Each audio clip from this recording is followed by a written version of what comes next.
Well, Razorback fans, we got to talk about it. We have to talk about it. What if Arkansas beats Tennessee this weekend? Let's talk about it on today's Locked On Razorbacks podcast.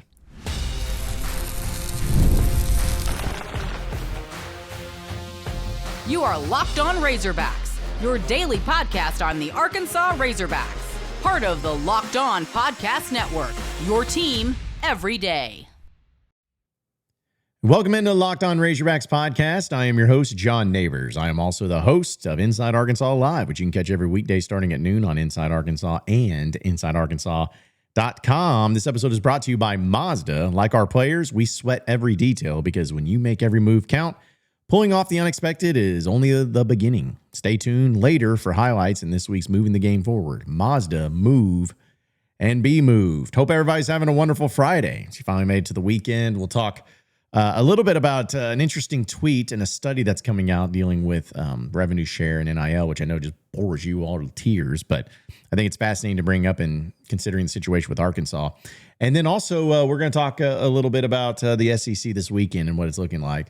And yes, I know that I look like an idiot dressed like a baseball player, but there's a reason for that, and I'm not going to tell you why, so just get over it. But either way, this question gets asked, and I know people who listen to the Locked On Razorbacks have for years know about this and know about how common it is for this particular question to be asked. Because anytime Arkansas goes up against a certain team, it's like a, what if they win? What if they lose? You know, and usually it's what if they lose if it's a team they should beat, but it's always a what if they win if it's a team they shouldn't beat. And let's be honest, this is not a team, this is not a game that you should win against Tennessee on the road. They have the best offense, statistically speaking, in the SEC. They do have a poor defense, but that defense is still able to lead the SEC, or at least be one of the best teams in the SEC in sacks. They've had quite a few defensive touchdowns and scores happening. So even though statistically speaking, they may not be the best defense, they've still had little wins on their defensive side of the ball. They've only had one loss on the season. It was an overtime game to Georgia, but they also beat Mississippi State in overtime, which was a close one. But the point is, going into Neyland Stadium, both teams coming off of a bye week, this is not a game you should win. There's a reason why the spread is nearly 2 touchdowns and has pretty much stayed at that point, because there's not much of a chance for you, right? Well, let's just look at this in a certain way, shall we? Let's just look at this in the fun way. There's a lot of mystery surrounding this. It's not like one of those things to where we've talked about mystery going into the Ole Miss game or going into the Memphis game even, or even the Notre Dame game. The mystery there was just a matter of, oh, geez, what is the mentality going to be? You know, where's this team at? We haven't seen a whole lot of them. You know, we don't know much about the defense. We don't know much about these running backs. You know, have they been going vanilla by design to start? You know, there's always these questions about it, but now it's suddenly become what's this team going to look like with a different coach? Very few times do you have that happen.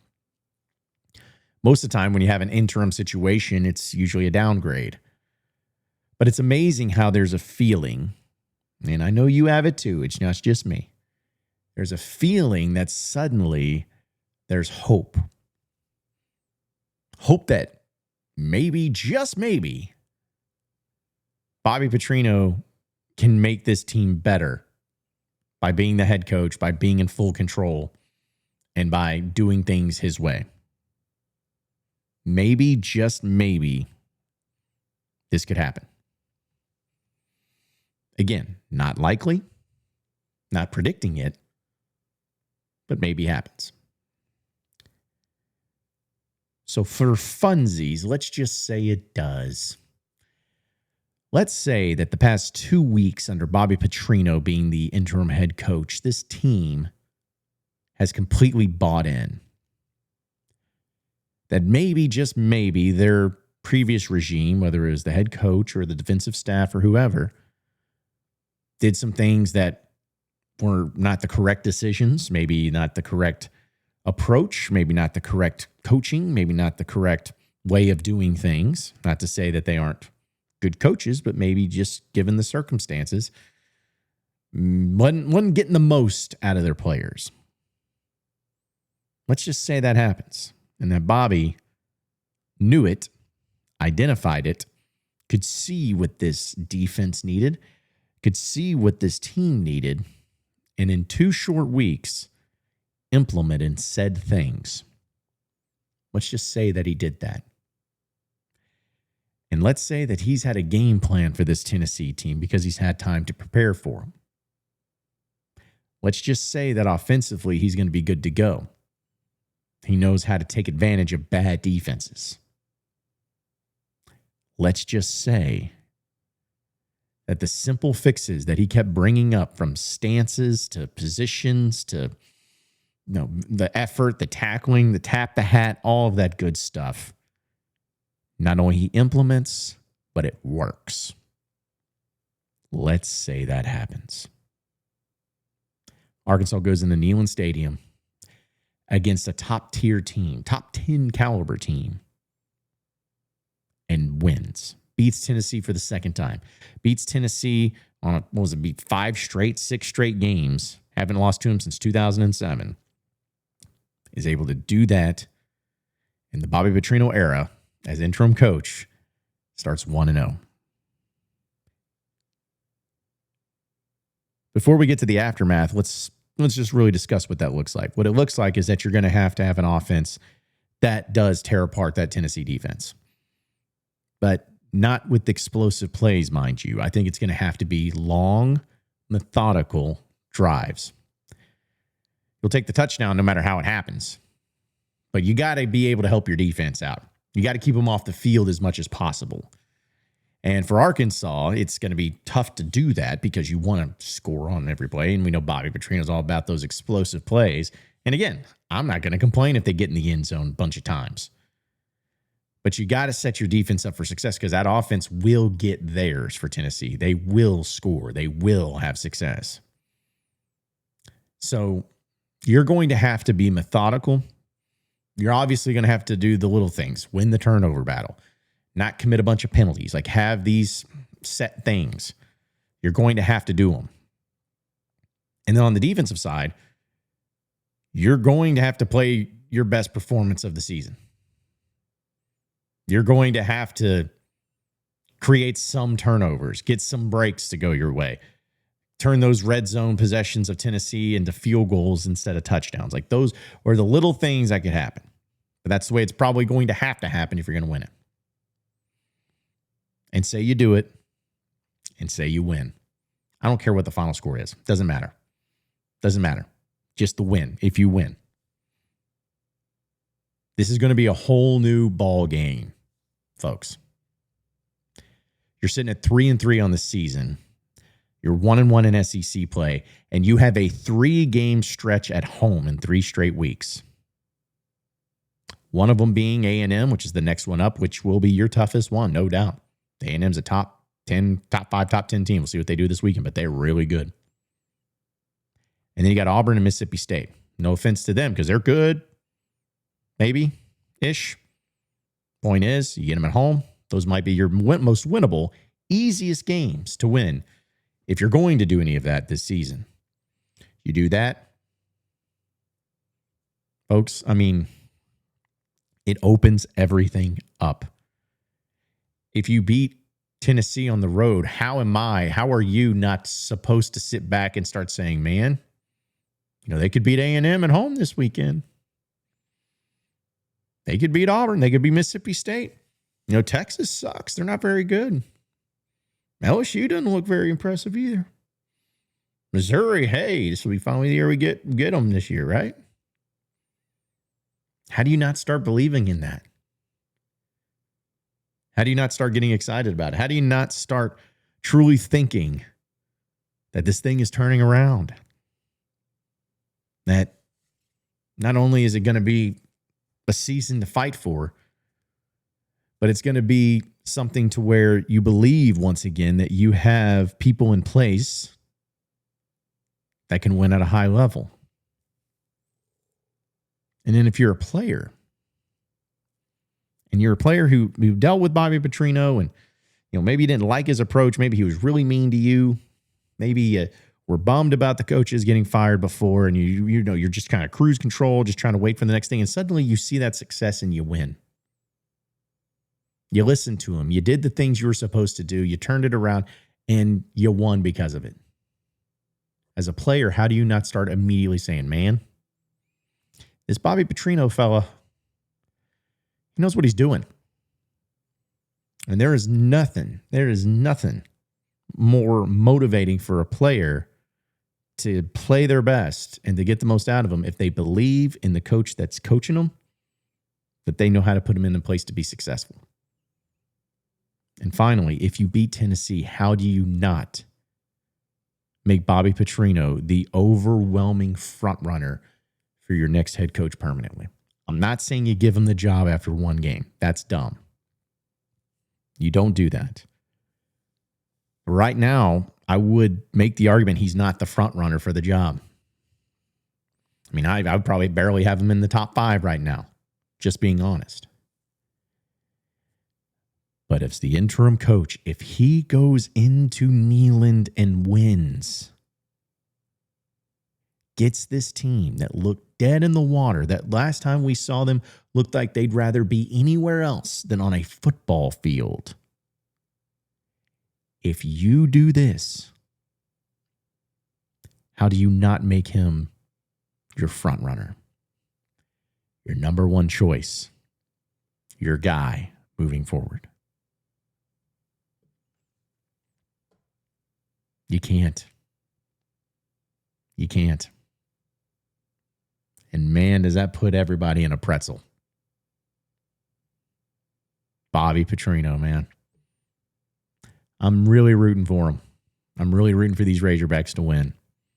I'm not expecting them to, but man, I'm rooting for them. Even if they could just play really well. Not here to talk about moral victories, but all things considered, if they just play really well, I'll still feel pretty decent about maybe the rest of the year. But if you beat Tennessee, man, I'm going to be obnoxious. I'm going to get myself in trouble. Y'all are really going to start to hate me. Because Bobby's back, baby. Bobby is back. I want to talk to you about a tweet and a study that's coming out dealing with the NIL and revenue share, and something that was really fascinating and kind of relates to Arkansas here in a second. So stay with us here on Locked On Razorbacks podcast.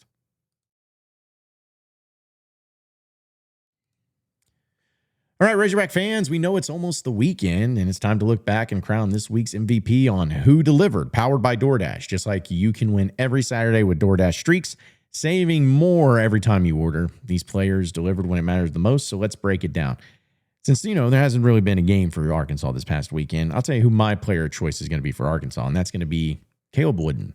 I talked about him in his press conference the other day, and just how impressed I was with the way he handled answers and the way that he was looking at the adversity and looking at the things that were going on with the coaching staff and the changes and how he was just embracing them. And it was a very adult thing to do.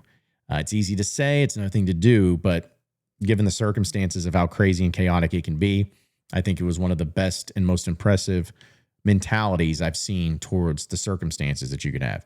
And just like Caleb Wooden delivered for Arkansas, DoorDash delivers for your Saturdays. With DoorDash Streaks, you can save every Saturday that you order. Stack it up all season. You could save up to $250, including $100 in DoorDash credits. Order this Saturday. Keep the streak alive. Fuel your game day with DoorDash. Terms apply. Promo period through November 18th. We're also presented by our friends over at FanDuel. The NFL season's here. College football's here. And FanDuel has an offer that you do not want to miss. Right now, new customers can bet just $5 and get $300 in bonus bets if you win. That's right.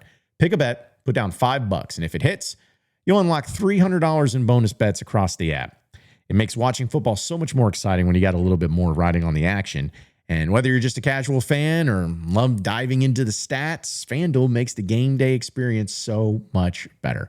So what are you waiting for? Visit FanDuel.com to download the FanDuel app today to get started.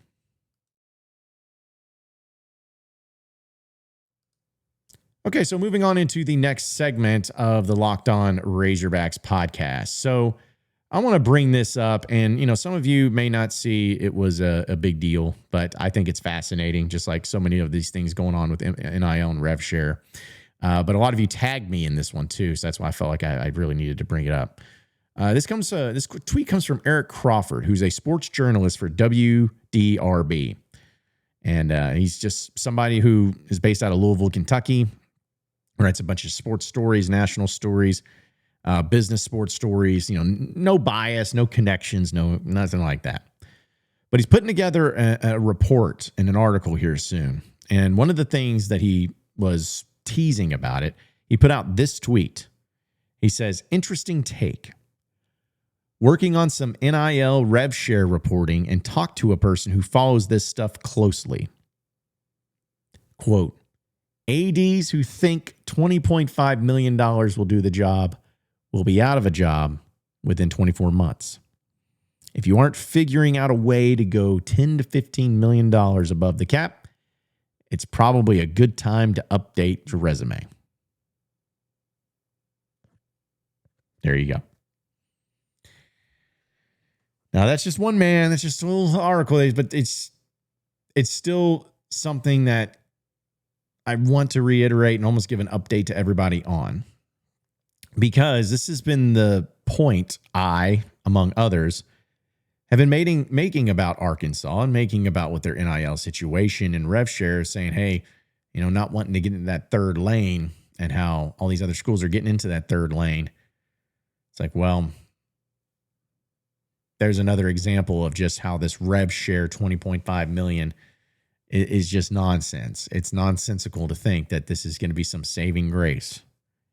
This is just going to be something that evens it all out and that nobody's going to go above and beyond.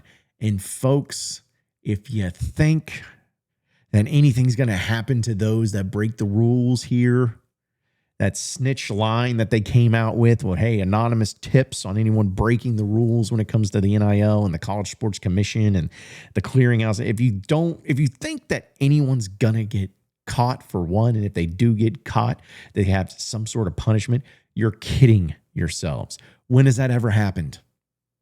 When has that ever legitimately happened? Where whatever crime, quote unquote, was committed, that those schools served any sort of punishment. If they did serve punishment, it was short-lived. I think about when Ole Miss got hit with some violations and stuff in the Hugh Freeze era. Lasted 3 years. That was it. They were just fine. Think about to North Carolina making up a class. They didn't get hurt with anything.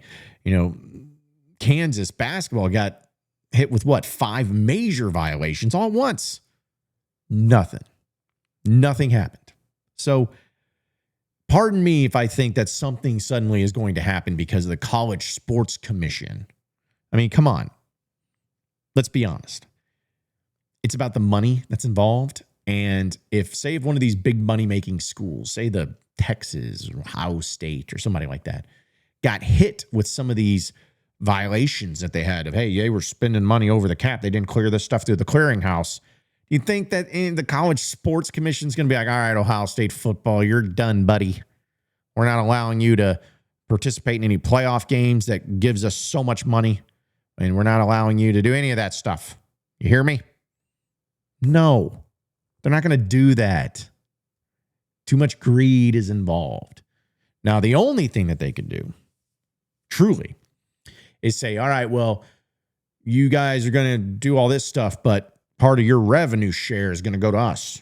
Part of what that money you get from the conference is going to us. And they'll be like, okay, all right. Do what you need to do.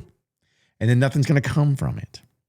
So thing is like, it's just a matter of a reminder to all of you. And hopefully you will all understand that this is a dangerous game that gets played when it comes to college athletics, of pretending that these things aren't going on, but also trying to be the lightning that's shining throughout the darkness that is these other places in this third lane.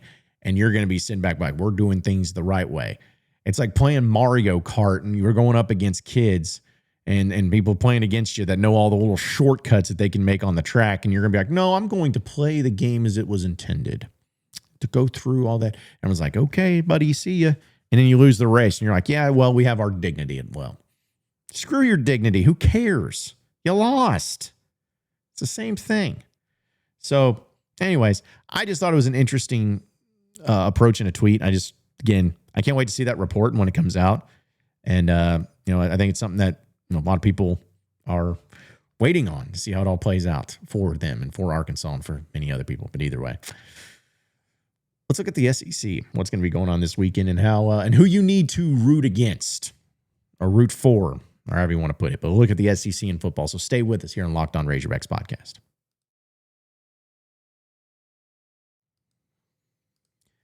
All right, Razorback fans, this episode is brought to you by Mazda's Moving the Game Forward. For those who believe it's not just about playing the game, it's about redefining it. There are moments that do more than just put points on the board. They move crowds, move culture, and keep moving the game forward.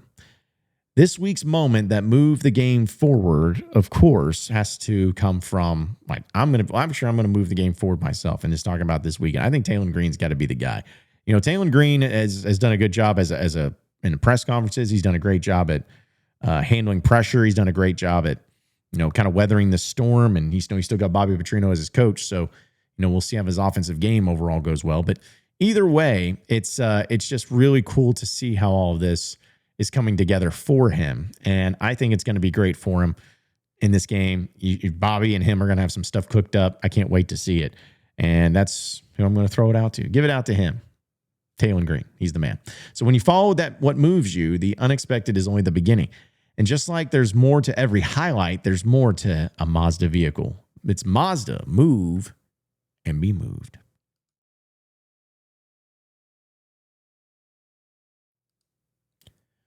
All right, final segment here on the Locked On Razorbacks podcast. All right, so the SEC actually has good games this weekend. They had crap last week, and although there was some games that ended up being okay, but some really interesting games in this one. It's going to start off with 11 a.m. game on ABC, Alabama and Missouri.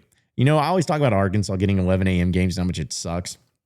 I couldn't imagine. Honestly, if I was Missouri, I'd be pissed. You have a game where you're 14th in the country, undefeated, and you're playing Alabama, who's 4-1, and they're 8th in the country. So a top 15 game, and you play at 11 a.m. That sucks. Oh, well. We'll get over it. They have a lot of rocks up there in Missouri.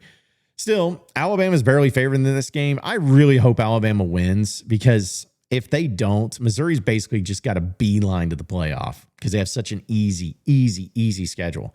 And it's amazing because Missouri's 5-0.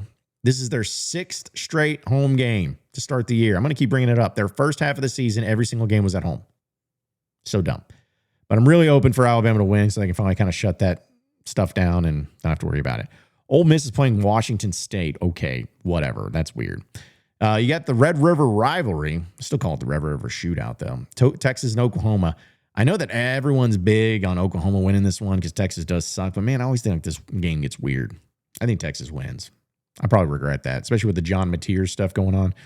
But, I don't know. It's just very strange. Florida, Texas A&M. Florida going down there after beating that big Texas, getting that big Texas win, going down to College Station. Personally, I'm hoping Texas A&M wins because I'd love to get them. If Arkansas wins tomorrow, I'd like to have Texas A&M be undefeated in top 5 just for the sake of fun. Not saying it gives Arkansas an advantage. It's just a little nicer to have. Because if Florida beats Texas A&M, I certainly don't feel as good about Arkansas's chances next week. But still, that'll be a great game. A great game. Even though Florida can't score, Florida's got a defensive line that's nasty. Georgia and Auburn. Georgia's barely favored in this one. I don't understand why. I know going to Auburn's tough, and Auburn has a decent defense, but they can't score. Like 3.5-point favorites for Georgia. I don't get that. So I hammer Georgia on that one. And then finally, LSU and South Carolina. I don't know. Like anytime South Carolina plays in a game, I just really don't care as much. But for LSU, they're coming off the loss to Ole Miss. They'll probably want to take care of business. I think they do against South Carolina. Suddenly that puts Shane Beamer in a weird way. South Carolina's got a stupid schedule. They play like nothing but top of I think it's like the next 5 games, they play nothing but top 10 teams. So they got a brutal schedule. It's got to start against LSU, but still.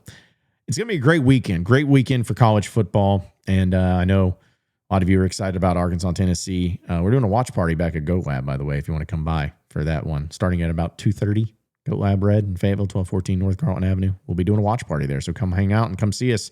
It'll be a great time. It's going to be a great time. It's going to be a great weekend. Can't wait to talk about it next week, and can't wait to talk about it next Monday about Arkansas's win. It's going to be hilarious if they do. Appreciate each and every one of you listening in and watching into the Locked On Razorbacks podcast. Be sure to like and subscribe to the podcast on iTunes or on Google Play. You can also get after me on Twitter at John Nabors Show for any questions, comments, concerns you may have. We keep it going from there. Same podcast time, same podcast channel next Monday. Have a great weekend, everybody. I'll see you then.